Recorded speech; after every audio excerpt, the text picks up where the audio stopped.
নমস্কাৰ, মোৰ চেনেলৰ অন্য এটি ভিডিঅ'লৈ পুনৰ আপোনালোকক স্বাগতম জনাইছোঁ। বৰ্তমান গৈ আছোঁ শিৱসাগৰ আৰু শিৱসাগৰৰ বিভিন্ন ধৰণৰ ঠাই চাম, যেনে ৰংঘৰ, কাৰেংঘৰ, তলাতল ঘৰ। অসমৰ যিখিনি আপুৰুগীয়া সম্পদ আছে সেই সম্পদখিনি চাবলৈ গৈ আছোঁ, ল'ৰা ছোৱালীকেইটাক দেখুৱাবলৈ গৈ আছোঁ। মইতো ইতিমধ্যে কেইবাবাৰো আহিছোঁৱেই, গতিকে ল'ৰা ছোৱালীকেইটাক দেখুৱাব বিচাৰিছোঁ অসমৰ আহোম ৰাজত্ব কালত যি ধৰণৰ সম্পদ আমাৰ বৰ্তমান আছে। ৰাজ কাৰেং আছে, সেই বিহু ক'ত নাচিছিলে, ৰংঘৰ, কাৰেংঘৰ, নামদাঙৰ একমাত্ৰ শিলৰ সাঁকো, নামদাঙৰ শিলৰ সাঁকো, এই সকলোবোৰ ল'ৰা ছোৱালীকেইটাক দেখুৱাবৰ বাবে শিৱসাগৰলৈ বুলি আহি আছোঁ। আৰু ল'ৰা ছোৱালীকেইটা খুবেই এক্সাইটেড হৈ আছে, কাৰণ সিহঁতে কিতাপত পাইছে আৰু ল'ৰাটোৱে শিৱসাগৰ যাম বুলি কোৱাৰ লগে লগে সি গুগলত চাৰ্চ কৰি শিৱসাগৰত কি কি আছে ইতিমধ্যে সি চাই আহিছে। গতিকে আৰু আহি আমি পাইছোঁ বৰ্তমান কাজিৰঙা। এয়া হ'ল কাজিৰঙা। কাজিৰঙা যি নেশ্যনেল পাৰ্ক, তাৰ কাষেদি যেতিয়া যাওঁ সদায় প্ৰায়ে দেখোঁ গড়, হৰিণ, এই দুইবিধ প্ৰাণী প্ৰায় দেখোঁ আমি। আৰু কাজিৰঙাৰ এই যি লিমিট আছে, স্পীড লিমিটটো সদায় লাহে লাহে যাওঁতে বহুত সময় লাগি যায়। ক'ৰবাত যদি অকণমান বেছি স্পীডত যাওঁ বা 60 মান স্পীডত যাওঁ, তেতিয়াহ'লে কিছু দূৰ যোৱাৰ পিছতে তাত যি এই এনেধৰণৰ মনিটৰ লগোৱা আছে, যি আপোনাৰ গাড়ীখনক মনিটৰিং কৰিব আপুনি কিমান স্পীডত চলাই গৈ আছে। আৰু সেই স্পীডটো আপুনি যদি মেইনটেইন কৰিব নোৱাৰে, তেতিয়াহ'লে আপোনাৰ কেইবা হাজাৰ টকা ফাইন হ'ব পাৰে, 2000 টকা ফাইন হ'ব পাৰে, 5000 টকা ফাইন হ'ব পাৰে। আপোনাৰ স্পীডটো লৈ ফাইনটো বেলেগ বেলেগ। অভাৰ স্পীডৰ কাৰণে আপোনাৰ ফাইন দিব পাৰে আপোনাক। গতিকে কাজিৰঙা আহোঁতে এনেদৰে সদায় সাৱধান হৈ আহিব, নহ'লে ফাইন ভৰিব লাগিব। মই ইয়াৰ আগত এবাৰ ফাইন ভৰি থৈছোঁ। কিছু দূৰ অহাৰ পিছত এইয়া দেখিলোঁ গড়। আপোনালোকক কৈছোঁৱেই, প্ৰায় কাজিৰঙা হৈ ক'ৰবালৈ গ'লে গড় দেখা পাওঁৱেই। আৰু কাজিৰঙাত গড় সহজলভ্য। বাহিৰৰ মানুহৰ কাৰণে গড় চোৱাটো খুবেই এক্সাইটমেণ্ট বা খুবেই এটা আশ্চৰ্যজনক প্ৰাণী, কিন্তু আমাৰ অসমবাসীৰ কাৰণে গড় সদায় দেখি থকা। কাজিৰঙাৰ সন্মুখেদি পাৰ হৈ গ'লে আপোনালোকে নিশ্চয় গড় দেখিছেই। আৰু মোৰ সন্মুখত আছে সেই দুটা প্ৰকাণ্ড গড়। আৰু মই আছোঁ বৰ্তমান কাজিৰঙাত। শিৱসাগৰৰ বিভিন্ন ধৰণৰ ঠাই চাম। আমাৰ ঐতিহ্য শিৱসাগৰ, ঐতিহ্যমণ্ডিত শিৱসাগৰৰ যি ৰজাদিনীয়া, আহোম ৰজাদিনীয়া ৰাজ কাৰেং আছে, শিৱদৌল আছে, বিষ্ণুদৌল আছে, ৰংঘৰ আছে, কাৰেংঘৰ আছে, সকলোবোৰ আজি ল'ৰা ছোৱালীকেইটাক দেখুৱাম বুলি আহিছোঁ। আৰু আহি থাকোঁতে আমাৰ যি এই সুন্দৰ ৰাস্তা, সুন্দৰ জাৰ্ণি, এই জাৰ্ণিটো উপভোগ কৰি গৈ আছোঁ। নগাঁৱৰ পৰা কাজিৰঙা হৈ যেতিয়া আমি শিৱসাগৰলৈ যাব পাৰি বা যাওঁ, তেতিয়া এই পথৰ দুই কাষে থকা যি ধুনীয়া দৃশ্যাৱলী, এই দৃশ্যাৱলী সকলোৱে নিশ্চয় উপভোগ কৰে। আৰু গৈ থাকোঁতে পালোঁ এয়া বুঢ়ীআই মন্দিৰ, হালধিবাৰীৰ বুঢ়ীমাই মন্দিৰ বুলি কয়। সকলোৱে ইয়াত মূৰ দোৱাই যায়। আৰু এই মন্দিৰত সেৱা কৰি গ'লে বাট পথত কোনো ধৰণৰ দুৰ্ঘটনা নহয়, কোনো ধৰণৰ একো বাধা নহয় বুলি সকলোৱে বিশ্বাস কৰে, যাৰ বাবে হিন্দু ধৰ্ম বা সনাতনী ব্যক্তিসকলে ইয়াত ৰৈ সদায় সেৱা কৰি যায়। এই দেখিছে ডাঙৰ ডাঙৰ চুপাৰবিলাকো ৰৈ ইয়াত মানুহবোৰে সেৱা কৰে। এয়া হ'ল বুঢ়ীআই মন্দিৰ, হালধিবাৰী, কাজিৰঙাৰ। তাৰপিছত পুনৰ আমি যাত্ৰা আৰম্ভ কৰিবলৈ ওলাইছোঁ। এইখিনিতে এটা আমি বান্দৰ দেখিলোঁ আৰু বান্দৰটোত প্ৰসাদ দিলোঁ খাবলৈ। ইয়াৰ পিছতে আমি আমাৰ পুনৰ যাত্ৰা আৰম্ভ কৰিছোঁ। আৰু এই যাত্ৰা পথত আপোনালোকে মোৰ দুই কাষে থকা চাহ বাগানবোৰ দেখিছে। আৰু অসমৰ এয়া হ'ল খুব ধুনীয়া পৰিৱেশ। গতিকে এই পৰিৱেশ আপুনি বেলেগত নাপায়। অসমখন এনেও ধুনীয়া, আৰু আজিকালি ৰাস্তা পথবিলাক খুব ধুনীয়া হোৱাৰ বাবে, ভাল হোৱাৰ বাবে জাৰ্ণি কৰিও ভাল লাগে। আৰু আমি পোনে পোনে শিৱসাগৰ নহৈ আমি মাজত ৰম, যেনে আমাৰ পত্নীৰ মোমায়েক, গতিকে মোৰো মামা আছে নুমলীগড়ত। তেওঁ নুমলীগড় অইলত কৰ্মৰত। গতিকে নুমলীগড় ৰিফাইনেৰীত আমি তেওঁলোকৰ তাত ৰাতি থাকিম, থাকি আকৌ ৰাতিপুৱা শিৱসাগৰলৈ বুলি ওলাই যাম। গতিকে এয়া টাউনশ্বিপৰ ভিতৰত আমি সোমাও হৈছোঁ আৰু এয়া হ'ল টাউনশ্বিপৰ ভিতৰত। টাউনশ্বিপখনো খুবেই ধুনীয়া। নুমলীগড় টাউনশ্বিপ যিসকলে আহিছে তেওঁলোকে নিশ্চয় গম পায় যে নুমলীগড় টাউনশ্বিপখন কিমান ধুনীয়া, আৰু ভিতৰতে সকলো ধৰণৰ সুবিধা বিৰাজমান। যিকোনো সুবিধা আপুনি ইয়াতে পাব পাৰে, যেনে চিকিৎসাৰ সুবিধা হওক, পঢ়া শুনাৰ সুবিধা হওক, খেলা ধূলাৰ সুবিধা হওক, তাৰোপৰি বিভিন্ন ধৰণৰ এক্সট্ৰা কাৰিকুলাম বা এক্সট্ৰা এক্টিভিটিজৰ কাৰণেও বিভিন্ন ধৰণৰ ইয়াত ব্যৱস্থা কৰা আছে। আৰু যিসকলে ইয়াত থাকে বা যিসকলে আহিছে তেওঁলোকে নিশ্চয় জানে ইয়াৰ পৰিৱেশটো কিমান ধুনীয়া। আৰু এয়া সন্মুখত আছে এয়া ভূপেন হাজৰিকাৰ এটা প্ৰতিমূৰ্তি, খুব সুন্দৰভাৱে সজাইছে। আৰু প্ৰায় দেখোঁ ৰাংচালি ক্লাব, মোৰ বাওঁহাতে আছে ৰাংচালি ক্লাব। ইয়াতে বিভিন্ন ধৰণৰ পাৰ্টিবিলাক হয়, কাৰোবাৰ কিবা উদযাপন ইয়াতে হয়। আৰু মামাহঁতৰ তাত আহিলোঁ, আহি অলপ ফ্ৰেছ হ'লোঁ। ফ্ৰেছ হোৱাৰ পিছত আমি এয়া সন্ধ্যা খোজকাঢ়ি ল'ৰা ছোৱালীকেইটাক লৈ ওলাই আহিছোঁ। অলপ আগতে যাওঁতে যি ভূপেন হাজৰিকাৰ প্ৰতিমূৰ্তি দেখিছিলে, এয়া প্ৰতিমূৰ্তি। তাৰপিছত লাহে লাহে আমি পাৰ্কখনলৈ আহিলোঁ। ল'ৰা ছোৱালীকেইটাই পাৰ্কত অকণমান ধেমালি কৰিবৰ কাৰণে, অলপমান খেলিবৰ কাৰণে বিচাৰিছিলে, গতিকে আমি সিহঁতক লৈ পাৰ্কলৈ আহিলোঁ। আৰু এয়া হ'ল নুমলীগড়ৰ ভিতৰত থকা, টাউনশ্বিপৰ ভিতৰত থকা এখনি পাৰ্ক। পাৰ্কত ল'ৰা ছোৱালীকেইটাই অকণমান ধেমালি কৰোঁ বুলি কোৱাৰ বাবে সিহঁতক অকণমান খেলালোঁ। আৰু ইয়াৰ পিছত আমি মামাহঁতৰ তাত যাম ডিনাৰ কৰি, আৰু ৰাতিপুৱা আমি ওলাই যাম শিৱসাগৰলৈ বুলি। যিহেতু নগাঁৱৰ পৰা শিৱসাগৰলৈ যথেষ্ট দূৰ, নিজে গাড়ী চলাই যাওঁ বুলি ভাবিলে প্ৰায় 5.5 ঘণ্টা 6 ঘণ্টা সময় লাগিব। গতিকে আমি এই জাৰ্ণিটো ছুটি হওক বুলিয়ে আমি নুমলীগড়ত ৰাতি থাকিলোঁ। আৰু এই নুমলীগড়ৰ পৰা আমি কালি ৰাতিপুৱা শিৱসাগৰলৈ বুলি ওলাই যাম। আৰু শিৱসাগৰলৈ গ'লে আমি পাই যাম বিভিন্ন ধৰণৰ ঠাই চাই যাম, আৰু প্ৰায় 2-2.5 ঘণ্টা, হয়তো 3 ঘণ্টাৰ ভিতৰত আমি চাগে পাই যাম। আৰু এয়া হ'ল ৰাতিপুৱাৰ দৃশ্য। ৰাতিপুৱা বহুত বৰষুণ দি আছিলে, আমি যাবলৈ ওলাইছোঁ। আমি যথেষ্ট বৰষুণ ৰাতিপুৱা দি আছিলে, কিনকিনীয়া বৰষুণ নহয়, খুব টান বৰষুণেই আহিছিলে। তাৰপিছত আমি ওলালোঁ শিৱসাগৰলৈ বুলি।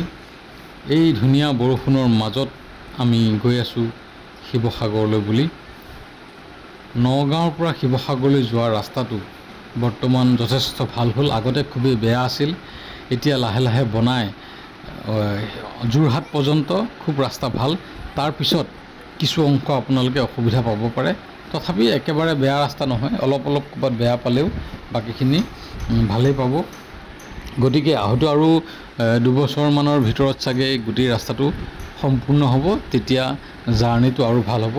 কিন্তু তথাপি যোৰহাটলৈকে প্ৰব্লেম নাই, যোৰহাটলৈকে খুব সুন্দৰভাৱে আপোনালোকে গাড়ী চলাই যাব পাৰিব, কোনো অসুবিধা নাই। আৰু শিৱসাগৰ ৰংঘৰ, কাৰেংঘৰ, সেয়াৰ কথা আপোনালোকক নক'লেও নিশ্চয় আপোনালোকে জানেই। অসমৰ ইতিহাসৰ কথা বুজাই ক'ব নালাগে কাকো। গতিকে এই ৰংঘৰ কাৰেংঘৰ ল'ৰা ছোৱালীকেইটাক এবাৰ দেখুৱাম বুলি লৈ আহিছোঁ। আৰু প্ৰথমতেই যেতিয়া আমি আহি পালোঁ, নামদাঙৰ শিলৰ সাঁকোখন দেখিলোঁ। দেখুৱাৰ লগে লগে গাড়ীখন কাষতে ৰখাই আমি আহিলোঁ নামদাঙৰ শিলৰ সাঁকো ল'ৰা ছোৱালীকেইটাক দেখুৱাবৰ বাবে। এইখন হ'ল নামদাঙৰ শিলৰ সাঁকো। বিভিন্ন ধৰণৰ গানত আপোনালোকে পাইছে, কিতাপত পাইছে। তাৰোপৰি অসমৰ একমাত্ৰ শিলৰ যি সাঁকো, এইখনে হ'ল নামদাঙৰ শিলৰ সাঁকো। এটি ঐতিহ্যমণ্ডিত ঠাই। তাৰ কাষতে নামদাং শিলৰ সাঁকো, কাষতে এভাগ নামঘৰ আছে। নামঘৰ ভাগত সেৱা কৰিলোঁ। সেৱা কৰি আমি এয়া আহি পালোঁ ৰংঘৰ। এয়া ৰংঘৰ যি পাৰ্কিং আছে, এই পাৰ্কিঙৰ আমি সোমাইছোঁ। ইয়াৰ পিছত ৰংঘৰত হয়তো আমি এটা টিকেট কৰিব লাগিব, আৰু টিকেট কৰাৰ পিছত আমি ৰংঘৰ পৰিদৰ্শন কৰিব পাৰিম। আৰু ন্যূনতম মূল্যত তেওঁলোকে ৰাখিছে টিকেটত। গতিকে আমি সকলো আহিছোঁ ৰংঘৰ দৰ্শন কৰিবলৈ। আৰু এই ৰংঘৰ বিভিন্ন ধৰণৰ আমি পঢ়িবলৈ পাওঁ যে যেতিয়া ৰজা আছিলে, আহোম ৰজাৰ দিনত ইয়াত ৰংঘৰত বাকৰিত বিহু চলিছিলে। বহাগ বিহুৰ সময়ত সকলোৱে বিহু গাইছিলে, বিহু নাচিছিলে ইয়াত। আৰু ৰজাই এই ৰংঘৰ বাকৰিৰ পৰা তাৰ যি বাৰাণ্ডা আছে, বেলকনি আছে, বেলকনিৰ পৰা তলত ইয়াত হোৱা যি বিহু নৃত্য, এই বিহু নৃত্য হওক বা ম'হ যুঁজ হওক, এই এনেধৰণৰ ভোগালীৰ সময়ত ম'হ যুঁজ আৰু ৰঙালীৰ সময়ত বিহু নৃত্য, এই এনেধৰণৰ যিমানবিলাক বিনোদন আছে সেই সকলোবোৰ তেওঁলোকে তাৰ পৰা চাই আছিলে। গতিকে ইয়াত সোমাই আহি আপোনালোকে ৰংঘৰৰ যি এটা মেপ আছে, মেপখন অঁকা আছে আৰু ক'ত কি আছে তেওঁলোকে ধুনীয়াকৈ সুন্দৰভাৱে পৰ্যটন বিভাগে ৰাখিছে। আৰু আগত বহুত বছৰ আগতে আহিছিলোঁ, তেতিয়াতকৈ এতিয়া ৰংঘৰ বাকৰিৰ যি পৰিৱেশ, সেই পৰিৱেশটো খুবেই ভাল লাগিল।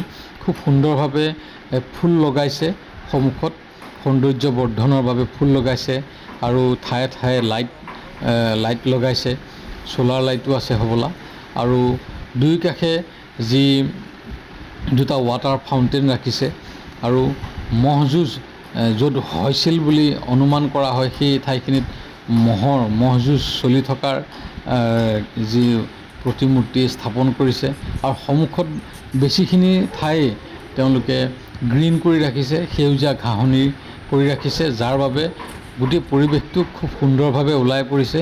আৰু ৰংঘৰটো সঁচাই এই ধৰণৰ পৰিৱেশৰ মাজত ৰংঘৰটো দেখিবলৈ খুবেই ভাল লাগিছে।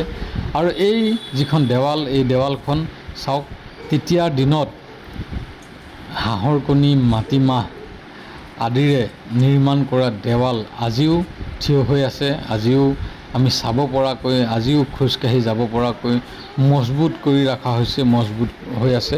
গতিকে তেতিয়াৰ দিনত চিমেণ্টৰ সলনি এই ধৰণৰ যি আঠাজাতীয় বৰা চাউল, হাঁহৰ কণী, মাটিমাহ, এই ধৰণৰ যি সামগ্ৰীয়ে যি চিমেণ্ট বা আঠা তৈয়াৰ কৰিছিলে, সেই আঠাৰে তেওঁলোকে ইটা গাঁথনি কৰিছিলে। আৰু এই গাঁথনি আজি পৰ্যন্ত যি মজবুত হৈ আছে, সঁচাকৈ আচৰিত, সঁচাকৈ সাংঘাতিক। আৰু আমি যেতিয়া গৈ পাইছিলোঁ ইতিমধ্যে যথেষ্ট ভিৰ লাগিছিলে, যথেষ্ট মানুহ আহিছিলে ফুৰিবলৈ, ৰংঘৰ চাবৰ বাবে। আমিও ওপৰ পালোগৈ, ৰংঘৰ চালোগৈ। আৰু সেইখিনি সময়ত অনুধাৱন কৰিছিলোঁ যে আহোমৰ সময়ত চাগৈ কেনেকুৱা লাগিছিল বা কেনেকুৱা পৰিৱেশ আছিল, তেনেকুৱা এটা আমি মনৰ ভিতৰতে আওৰাই ল'লোঁ। কাৰণ এইটো চাওক, ৰংঘৰ বাকৰিৰ যি ৰংঘৰ আছে, ৰংঘৰৰ ওপৰৰ পৰা, ওপৰ মহলাৰ পৰা তললৈ চালে এনেধৰণৰ সৌন্দৰ্য লাগে। গতিকে ল'ৰা ছোৱালীকেইটাৰ সৈতে প্ৰথমতে আহি নামদাঙৰ শিলৰ সাঁকো দেখুৱালোঁ, তাৰপিছত আহিছোঁ ৰংঘৰ দেখুৱাবলৈ। আৰু ৰংঘৰত আহি ৰংঘৰ দেখি সিহঁতে খুবেই আচৰিত, খুবেই এক্সাইটেড হৈ গৈছে। বিশেষকৈ মোৰ ল'ৰাটো, সি খুবেই আগ্ৰহী, এনেধৰণৰ বিষয়বস্তুৰ ওপৰত সি খুবেই আগ্ৰহী। সেইখিনি সময়ত কি হৈছিলে, কোন আছিলে, সি খুবেই প্ৰশ্ন সুধি থাকে। গতিকে তাক বিশেষকৈ দেখুৱাবৰ বাবে লৈ আহিছোঁ ৰংঘৰলৈ বুলি। ৰংঘৰৰ পিছত আমি অন্য এঠাইলৈ যাম, হয়তো তলাতল ঘৰ যাম চাগে। কিন্তু তাৰ আগতে আমি অলপ ফটোশ্বুট কৰিলোঁ, যিহেতু ইমান দিনৰ পিছত ৰংঘৰলৈ আহিছোঁ, ইমান ধুনীয়া পৰিৱেশ এটাৰ মাজত ফটো উঠিবই লাগিব। গতিকে খুব সুন্দৰ পৰিৱেশৰ মাজত ফটো উঠিলোঁ। তাৰপিছত এই সন্মুখৰ যিখন গ্ৰাছলেণ্ড আছিলে, যি ঘাঁহনি আছিলে, এই ঘাঁহনিত খোজকাঢ়ি তাৰ মজা ল'লোঁ, খুব ভাল লাগিল। ৰংঘৰটো চাওক, এই ঘাঁহনিডৰাৰ মাজেৰে ৰংঘৰৰ যি পৰিৱেশ, ৰংঘৰ যিমান ধুনীয়াকৈ ফুটি উঠিছে, সঁচাই ভাল লাগিল। আৰু ধন্যবাদ জনাইছোঁ ইমান সুন্দৰভাৱে ৰংঘৰটো পুনৰ এনেধৰণৰ পৰিৱেশ দিয়াৰ বাবে। তাৰপিছত আহিলোঁ, একাপ চাহ খাবলৈ মন গৈছিলে, চাহ খাবলৈ সকলোৱে মিলি এই ৰংঘৰৰ পৰা আহি তলাতল ঘৰ নাপাওঁতে সেইখিনিতে খুব সুন্দৰ এখন হোটেলত চাহ খালোঁ। আৰু তেওঁলোকেও ক'লে গেছৰ যি টনাটনি হৈছে, সেই গেছৰ টনাটনিৰ কথা ক'লে, যাৰ বাবে কেইবাখনো তাতে হোটেল বন্ধ আছিলে। গতিকে তাতে খালোঁ। তাৰপিছত আহিলোঁ আমি তলাতল ঘৰ। আৰু ঠিক তলাতল ঘৰতো আপুনি কিবা অকণমান মূল্য দি আপুনি সোমাব লাগিব, ন্যূনতম মূল্য। আৰু ল'ৰা ছোৱালীকেইটাৰ নিদিলেও হয়, আচলতে শিশুৰ কাৰণে নালাগে, কিন্তু আমি বয়োজ্যেষ্ঠ তিনিজনৰ কাৰণে হয়তো 20 টকাকৈ আছিল নেকি, মই পাহৰিছোঁ। এই তেনেধৰণৰ 20 টকাকৈ আছিলে, এজনৰ 20 টকাকৈ দিবলৈ আপুনি দি পেলাই সোমাব পাৰিব তলাতল ঘৰলৈ বুলি। আৰু তলাতল ঘৰতো তদ্ৰূপ পৰিৱেশ, খুব সুন্দৰ পৰিৱেশ। ৰংঘৰত যেনেধৰণৰ সৌন্দৰ্য বৰ্ধনৰ কাম কৰিছে, তলাতল ঘৰতো এনেধৰণৰ খুব সুন্দৰ কাম কৰিছে আৰু সৌন্দৰ্য বৰ্ধনৰ বাবে যি ঘাঁহনি যি ফুলনি এই সকলোবোৰ তেওঁলোকে মেইনটেইন কৰি ৰাখিছে। আৰু ৰংঘৰ তলাতল ঘৰ সেইখিনি সময়ত প্ৰায় যি ৰজাই নিৰ্মাণ কৰাইছিল তেতিয়া সেই একেই তাতেই হাঁহ কণী মাটিমাহ বৰা চাউল এনেধৰণৰ সামগ্ৰীৰে সেইখিনি সময়ত চিমেণ্ট তৈয়াৰ কৰিছিল। আচলতে চিমেণ্ট নহয়, এইটো এটা আঠা। গতিকে সেই তেতিয়া বনোৱা সেই ইটাসমূহ সেই আঠাটোৰে আঠা দিছিলে আৰু যুগ যুগলৈ এই ঠাইখিনি এতিয়াও এনেদৰে অজেয় হৈ আছে। তলাতল ঘৰত যি জনশ্ৰুতি মতে তাতেই কেইবাটাও ভিতৰত ৰুম আছিলে যি আণ্ডাৰগ্ৰাউণ্ড, আৰু সেই আণ্ডাৰগ্ৰাউণ্ড ৰুমকেইটা দি গৈ এটা ব্ৰহ্মপুত্ৰ পাৰত ওলাই বুলি কয় আৰু গড়গাঁৱতো ওলাই গৈ বুলি কয়। গতিকে বিভিন্নজনে বিভিন্ন কয়। গতিকে সেইখিনি সময়ত এটা ছিকিউৰিটি পাৰপাছত ৰজাই নিৰ্মাণ কৰিছিলে। যদি কেতিয়াবা কোনোবাই তাতে আক্ৰমণ কৰে তেতিয়াহ'লে সেই নিৰাপদে যাতে ৰজাই অন্য এঠাইলৈ যাব পাৰে তাৰ বাবে এই তলাতল ঘৰৰ ভিতৰত এটা ৰাস্তা আছিল বুলি কোৱা হয়। কিন্তু সেই ঠাইখিনি বৰ্তমান সোমাব দিয়া নাই, সেই পুতি ৰখা হৈছে। আৰু সিমানখিনি তাৰ বাহিৰেও বাকী আমি জ্ঞান নাজানো, আমাৰ ইমানখিনি নাই, কিন্তু এইখিনি ইনফৰ্মেশ্যনে আমি পালোঁ। আৰু তাৰপিছত তলাতল ঘৰৰ ভিতৰৰ অংশ সোমাই গ'লোঁ। তলাতল ঘৰৰ ভিতৰৰ অংশ সোমাই সঁচাই আচৰিত লাগিছিল। আজিৰ পৰা ইমান শ শ বছৰ আগত যিটো কাৰুকাৰ্যৰে এই তলাতল ঘৰ নিৰ্মাণ কৰিছিল, সঁচাই আচৰিত হ'বলগীয়া। আৰু সঁচাই এটা আচৰিত হ'বলগীয়া কথাই কিমান সুন্দৰভাৱে কিমান নিখুঁতভাৱে সেইখিনি সময়ত তৈয়াৰ কৰিছিল। প্ৰত্যেকখন দৰ্জা প্ৰত্যেকখন খিৰিকী একেই জোখত ৰাখিছিলে। আৰু এইটো এটা হ'ল তলাতল ঘৰৰ তললৈ যাব পৰা সুৰংগ বা ৰাস্তা বুলি ক'লেও ভুল নহ'ব। আৰু সেই ৰাস্তাটোক চাওক, কি ধুনীয়া পৰিৱেশ। যদিও তলাতল ঘৰত এয়া আণ্ডাৰগ্ৰাউণ্ড তললৈ যোৱা, কিন্তু পোহৰ সোমাব পৰা কিন্তু যথেষ্ট ব্যৱস্থা সেইখিনি সময়ত কৰি ৰাখিছিলে। খিৰিকীবোৰ এনেধৰণৰ এনে ঠাইত দিছিলে য'ৰ পৰা যাতে পোহৰ সুন্দৰভাৱে সোমাই আহিব পাৰে। গতিকে এয়া হ'ল অসমৰ সম্পদ। আৰু এই সম্পদ যেনেদৰে ৰংঘৰ তেনেদৰে তলাতল ঘৰো অসমৰ সম্পদ। বাহিৰৰ পৰা আহিলে বাহিৰৰ যিসকল মানুহ অসমক চিনি নাপায়, যিসকলে অসম ফুৰিবলৈ আহে, তেওঁলোকে আহিলে এইবোৰ কাৰুকাৰ্য দেখি নিশ্চয় তেওঁলোকে আচৰিত মানিব। আৰু এয়া হ'ল আমাৰ বাবে গৌৰৱৰ কথা যে অসমত এনেধৰণৰ কাৰুকাৰ্য দেখি তেওঁলোকে বাহিৰত গৈ ক'ব যে অসমতো এনেধৰণৰ কাৰুকাৰ্য হৈছিল। আমি তাজমহলৰ কথা কওঁ বা আমি লালকিল্লাৰ কথা কওঁ, কিন্তু আমাৰ এইবোৰ থলুৱা আমাৰ যিবোৰ স্থানীয় বস্তু যিবোৰ অসমক সদায় গৌৰৱান্বিত কৰি আহিছে, তেনেধৰণৰ বস্তুবিলাক প্ৰমোট সদায় আমি খুব কম কৰোঁ। গতিকে এইবোৰ বস্তু প্ৰমোট কৰিব লাগে যাতে মানুহবিলাকে আহে আৰু এই ঠাইবোৰ চায়। আৰু এইবোৰ ঠাই চালে এইবোৰ অসমলৈ পৰ্যটক যেতিয়া বাঢ়িব তেতিয়া নিশ্চয় অসমৰ এটা এই পৰ্যটন ক্ষেত্ৰখন যথেষ্ট ধনী হ'ব। লগতে যিসকল ব্যৱসায়ী আছে, লগতে অসমখনৰ যি স্থানীয় ব্যক্তি সকলো লাভান্বিত হ'ব বুলি ভাবোঁ। আৰু এয়া হ'ল বৰ্তমান মই আছোঁ তলাতল ঘৰত। তলাতল ঘৰৰ প্ৰত্যেকটা ঠাই একেই দেখিবলৈ দেখিছে। এই এখন খিৰিকী পাৰ হয়, এখন দৰ্জা পাৰ হয় দ্বিতীয় ৰুমটোলৈ গ'লে দ্বিতীয় ৰুমটো ইমান একেই বনাইছিলে। গতিকে কোনোবা নহয় কোনোবা মানুহ যদি এই ঠাইত ফচে গৈ পেলাই, আগৰ দিনৰ কথা কৈছোঁ, তেতিয়া নিশ্চয় সি হ'লেও অকণমান হ'লেও কনফিউজ হৈ যাব আচলতে সি কেই নম্বৰ দৰ্জাখনত সোমালে বা কেই নম্বৰ ৰুমটোত আছে, তেওঁলোকে নিশ্চয় কনফিউজ হৈ যাব। এই এনেধৰণৰ নিখুঁতভাৱে বনোৱা আমাৰ তলাতল ঘৰ, যি কৈ আছোঁ অসমৰ সম্পদ।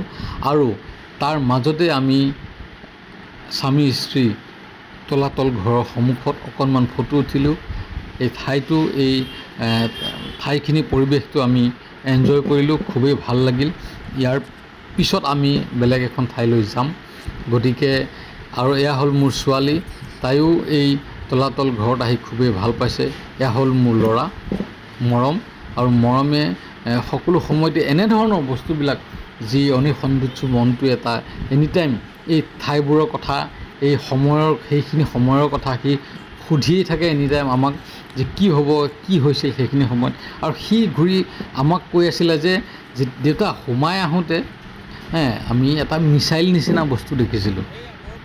মিছাইল নিচিনা বস্তু, মোৰ কি মিছাইল নিচিনা বস্তু দেখিছিলে? সোমাই আহি যেতিয়া ওলাই আহিছিলোঁ, ওলাই আহোঁতে এইটো যিটো আমি হিলৈ বুলি কওঁ, বৰটোপ, এই বৰটোপটো দেখি সি মিছাইলৰ নিচিনা বস্তু এটা দেখিছিলোঁ বুলি কৈছিলে। এয়া হ'ল বৰটোপ।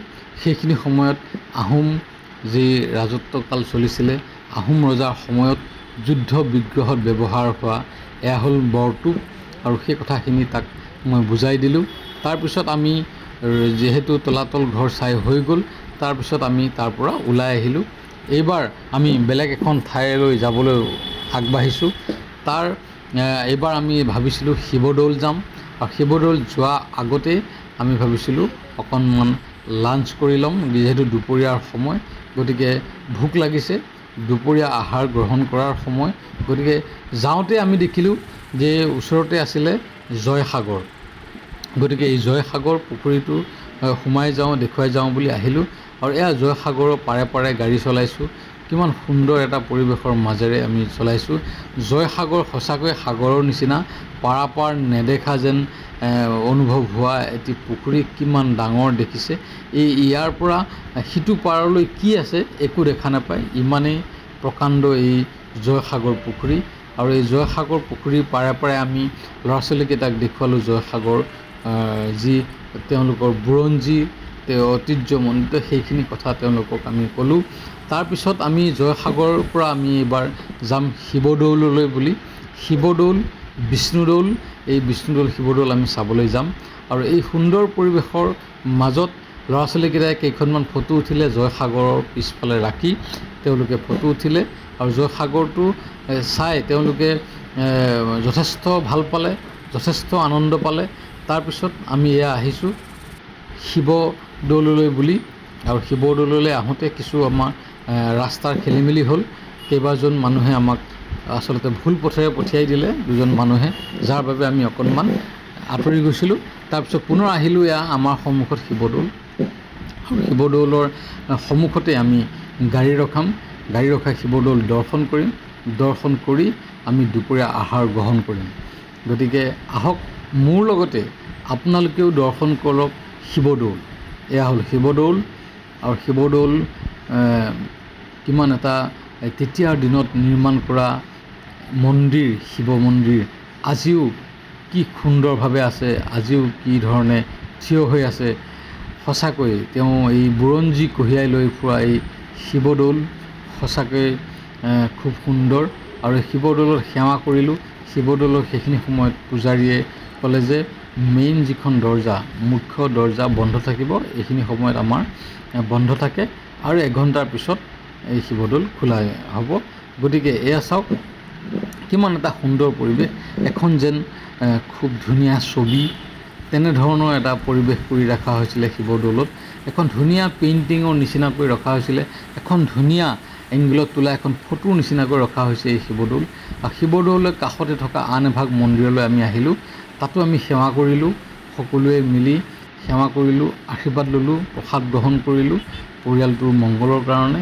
গতিকে তাৰপিছত আমি আহিলোঁ শিৱদৌলৰ পৰা আমি দুপৰীয়া আহাৰ গ্ৰহণ কৰি পিছত আহিলোঁ আমি এয়া হ'ল কাৰেংঘৰ। সেইখিনি সময়ত যথেষ্ট বৰষুণ দিছিলে, আৰু অতিপাত বৰষুণৰ বাবে পৰ্যটক নাছিলেই, সকলোবোৰ আছিলে বাহিৰত। আৰু এটা জিৰণি চৰাত তেওঁলোক সকলো ৰৈ আছিলে। আৰু এয়া হ'ল কাৰেংঘৰ। এই ৰাজ কাৰেং বুলি যিটো শব্দ অসমীয়াত আছে, ৰাজ কাৰেং, এয়া হ'ল কাৰেংঘৰ।